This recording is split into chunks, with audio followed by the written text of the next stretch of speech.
A Heavenly Vista, The Pilgrimage of Louis G. Gregory. Port Said and Cairo. During a few hours at Port Said I met Ahmad Yazdi, the Persian consul, Saeed Asadullah, and other friends. Charming courtesies were extended the pilgrim, from America. It is thus that one finds the light of the kingdom reflected wherever believers in the cause of God are found. Some time was given to sightseeing among the pyramids, mosques, gardens, and museum of Cairo. In wealth of ancient and medieval art, few cities of the world surpass the Egyptian capital. Mirza Abul-Fadl. Among the friends met in Cairo were Mrs. J. Stannard of England, Mr. Sidney Sprague, an American, Muhammad Taqi, Abdul Hussein, the two sons of Mirza Hassan Krasani, and others among the Persians. It was a rare privilege to have two interviews with Mirza Abul-Fadl, the eminent historian and Baha'i philosopher. Mr. Sprague acted as interpreter on one occasion, and Abdul Hussein on the other.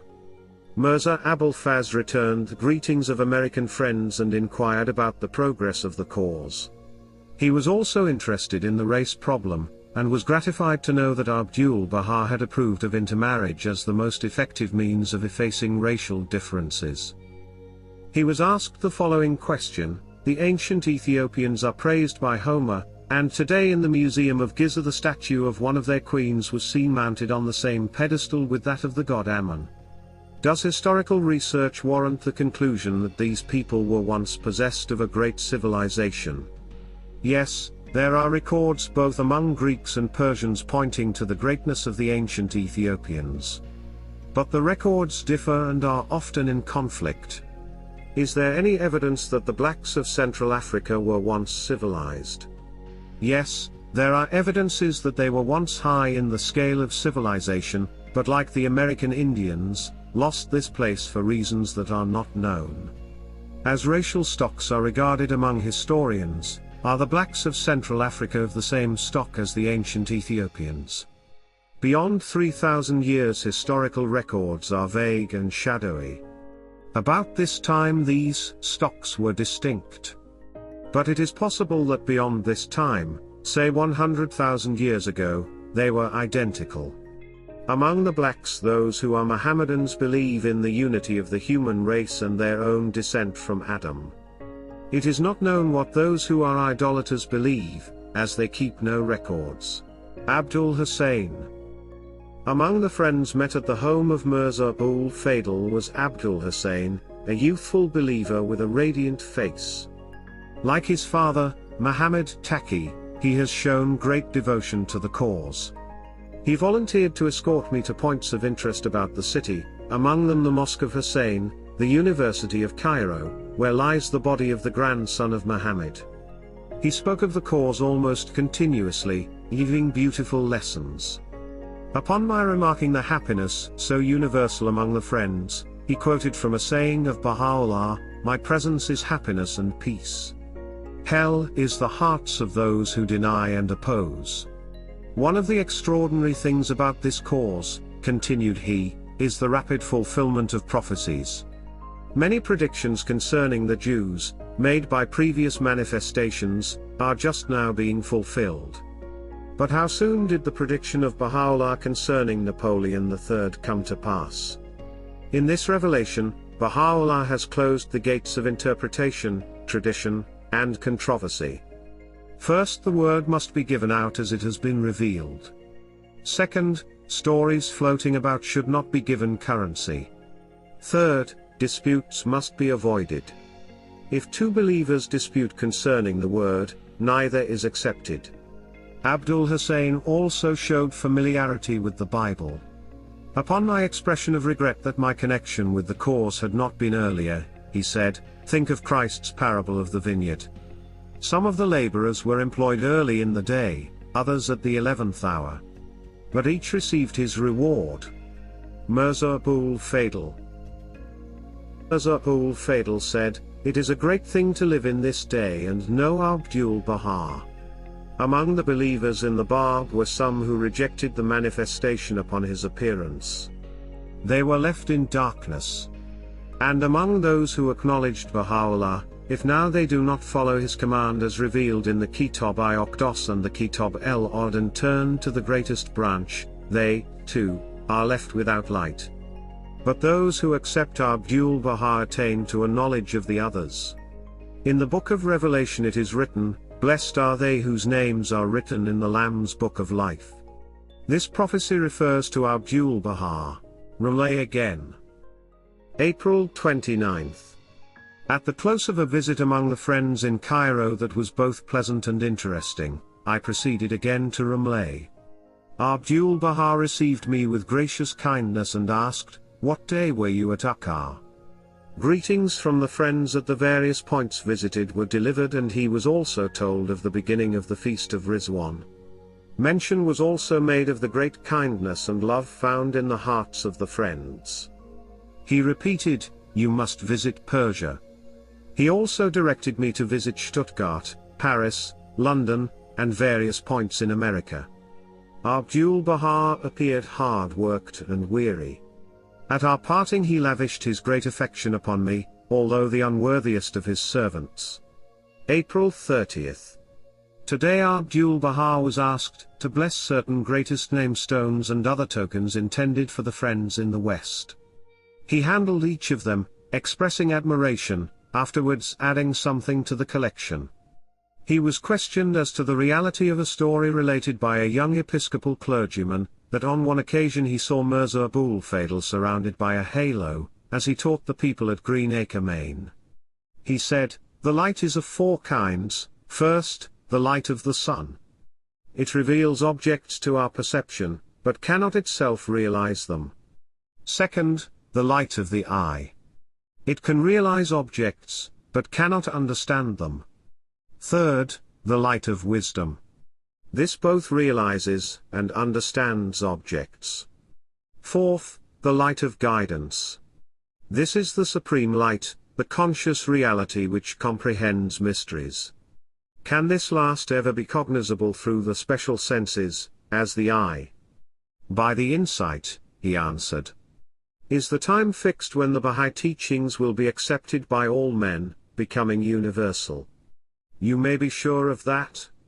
The cause is now known in all parts of the world, although more firmly established in some parts than others.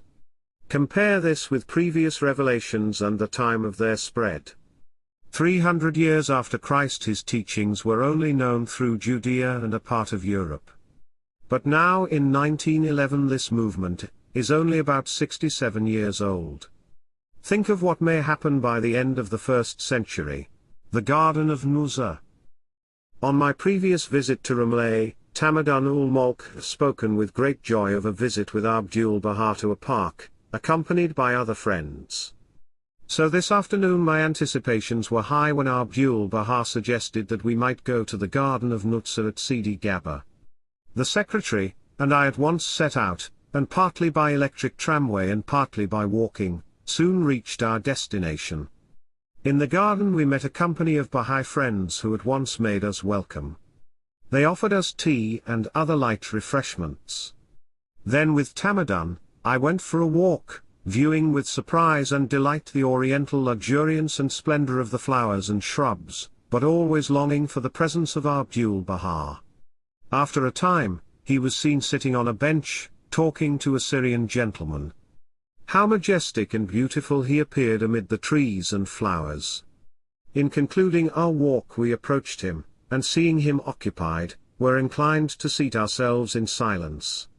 But with unfailing courtesy, he interrupted his conversation to greet us and then bade us be seated. Near nightfall he arose and we followed him across country to the tramway. Our party, including a few who followed out of curiosity, consisted of 19 persons. We walked in silence, each occupied with his own thoughts. Our leader was just a little in advance of the others, and this walk was a great privilege. The opportunity. May 1st? This day I called at the home of Abdu'l-Baha, but found that he was not there. But at 9 o'clock in the evening Tamadan-ul-Mulk called at the hotel and said that the master desired me to come. About 14 pilgrims were found seated in his presence. He greeted me very heartily, and gave me a seat by his side. He said that he had been very busy during the day and asked if I had spent a busy day. More than once during my visit did he inquire how I had spent the day, and it gave me great pleasure when I could report that the day had been well spent. Abdu'l-Baha spoke to us all, calling attention to the different cities represented by those present and how all were drawn together by the power of God. May 2nd. This evening I again saw Abdu'l-Baha and he again inquired how I had spent the day.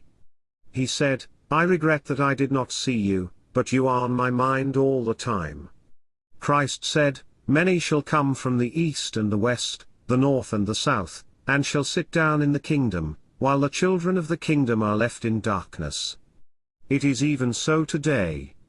You have discovered the light of the kingdom and have come from your distant home in America, while some who are near at hand, even among my own people, are in the darkness of denial and opposition. May 3rd. This morning Mirza Hassan Krasani and other Persians were found in company with Abdu'l-Baha.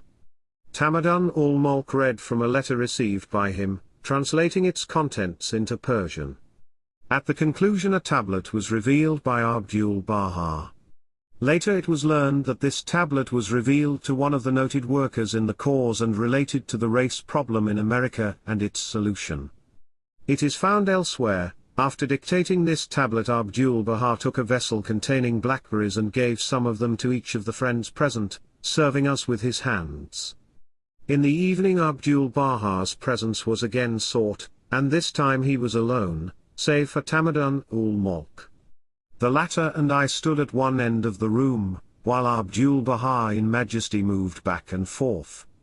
The silence was deep but not oppressive, for light and cheer are radiated from this living temple of love. From the other end of the room in gentle tones he said in English, "Speak to me, Mr. Gregory." I tried in vain to speak, to think of something to ask, of some want yet unsatisfied. But silent I remained, for my cup was full and running over. The feeling came to me that in order to receive larger gifts I must go out and work, that in his providence the giver of all might grant larger capacity. Coming to where I stood, Abdu'l-Baha struck me several times upon the breast, using the palm of his hand. Then he said in English, "My Gregory. My son?" I felt a thrill of joy. So wonderful is his power to make his loved ones happy. And now the opportunity seemed good to ask his permission for a visit the next day to say goodbye. Like a loving father he answered, "Come, my dear, come." With an embrace of great affection, we parted. Farewell. May 4th. This morning was my last at Ramleh. Abdu'l-Baha received me with great affection. His reception room was well filled with the friends. He took a vessel containing very fragrant roses and began to divide them among those present. Upon reaching me in the distribution, he gave 2 handfuls and said, "Scatter these among the friends." He then began the work of dictating tablets, but also found time to speak to the friends. Among other things he said, "It is a great blessing for you to be here. The love which is in your heart has brought you and has kept you here." After 2 hours I arose to depart. Abdu'l-Baha went into the hall near the stairway, where Tablets and I followed. The master said, "Although I desired to speak with you, the time was taken up. Go forth and speak of the cause of God. Visit the friends. Gladden their hearts. You will be the means of guidance to many souls. The divine bounties will be with you. You are always on my mind and heart."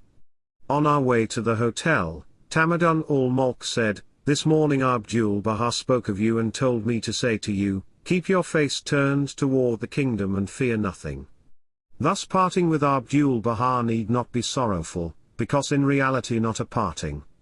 The reality of Abdu'l-Baha abides with the friends.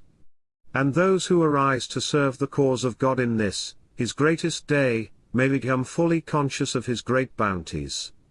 Praise be to him to whom glory belongs. Ya Bahá'í. I hope you have enjoyed this audio reading from Louis Gregory's notes of his remarkable experience.